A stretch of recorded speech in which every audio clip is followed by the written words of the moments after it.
বাংলা নাটক। ১ জলধি শব্দের অর্থ হচ্ছে সাগর। ২ তটিনী শব্দের অর্থ হচ্ছে নদী। ৩ বাংলা গদ্যের জনক বিদ্যাসাগর।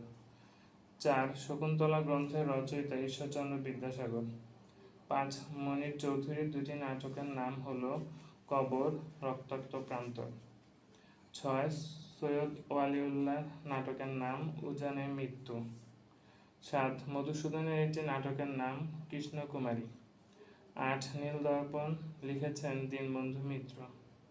৯ প্রফুল্ল হলো নাটক জাতীয় রচনা। ১০ মধুসূদনের রচিত নাটক হলো পদ্মাবতী। ১১ রূপান্তর নাটকটির নাট্যকার হলেন নুরুল মোমেন। ১২ নবান্ন নাটকটির রচয়িতা বিজন ভট্টাচার্য। ১৩ নষ্ট ছেলে ও মানুষ নাটকের নাট্যকার হলেন মনির চৌধুরী। ১৪ গিনিপিগ ও ওরা কদম আলী নাটকের নাট্যকার মামুনুর রশিদ। ১৫ মনির চৌধুরীর রূপর কোটা হলো অনূদিত নাটক। Thank you.